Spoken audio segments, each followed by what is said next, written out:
Hello, North Links. My name is Tom Palmer, and I'm a children's author, and I do football books like those, ghost stories like these.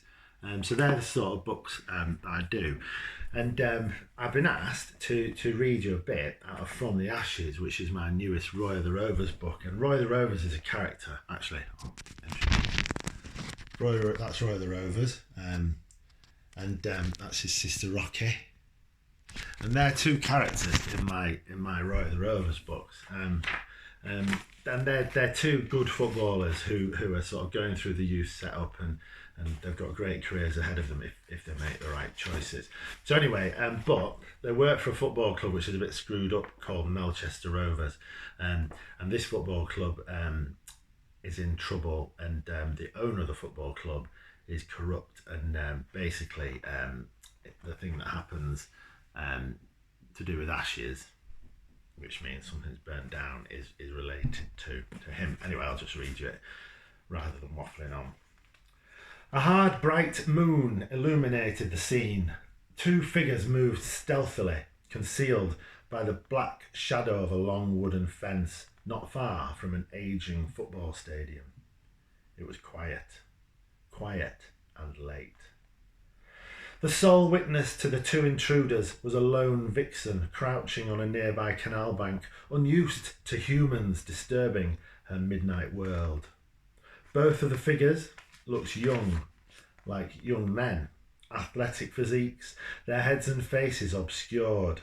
One wore a grey beanie hat, the other a black scarf covering his face. You could tell from their body language that they were nervous, maybe even having second thoughts about what they were about to do. And you get a picture of them there. That's by the artist Dan Cornwell, who does the illustrations for these books. Look closer at the eyes of one and the mouth of the other, and you might recognise the two young men. A square jaw, a determined expression, a flop of blonde hair, a pair of piercing blue eyes. Our two intruders are no delinquents, nor are they petty thieves or opportunistic burglars making money stealing other people's possessions. They are professional footballers. Pan Juan Goitisolo Diaz and Roy Daniel Race. This cannot be a good idea, Paco whispered urgently. No, Roy replied in an almost inaudible voice. Sorry, no, it probably isn't. As Roy spoke, something white and ghostly swooped silently through the row of trees alongside the canal. A barn owl. Roy saw it and smiled faintly. It reminded him of when his dad would take him and his sister on late-night nature walks. When he was younger, when his dad was a big, strong man and Roy was a boy. But Roy was not a boy anymore, and his dad was not such a big, strong man. Times had changed. This is your plan, Paco went on, breaking and entering. I would rather go to Germany on loan than go to prison, Roy Race. Roy had questioned what they were about to do 100 times, breaking and entering into Mel Park. It was illegal, it was immoral, it was irresponsible. But did that mean it was the wrong thing to do? Because if this worked, then Roy and Paco's world, Melchester Rovers' world, even the whole world would be a better place. Roy coughed quietly before he said to Paco what he had said to himself over and over. The media reports say that the final contracts for our transfers have gone missing. Those contracts have to be in the chairman's office, along with, I bet, proof of all sorts of dodgy stuff. If we can get in there, we can, I don't know, maybe prove to the league that Rovers have done nothing wrong. Maybe we can play football again. Paco nodded. He knew Roy was right, but that didn't stop him being frightened. Then, as sudden as an owl swooped before, they both heard a noise. The crunch of stones under a boot.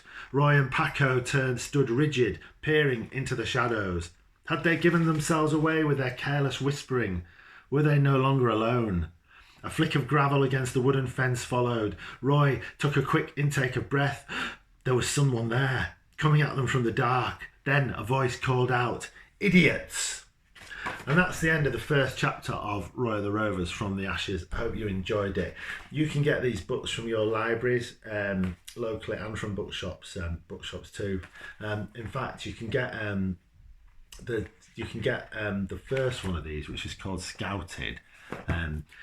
Sometimes that's available free online, so keep checking. I think it's royoftheroversofficial.com, and there's often you can get this for free without having to actually pay for it. Anyway, I hope you enjoyed that. Thank you very much for listening, and all the very best to you and your families and friends during these difficult times, and I hope to be over in Scunthorpe and North Links really soon. All the best. Cheers.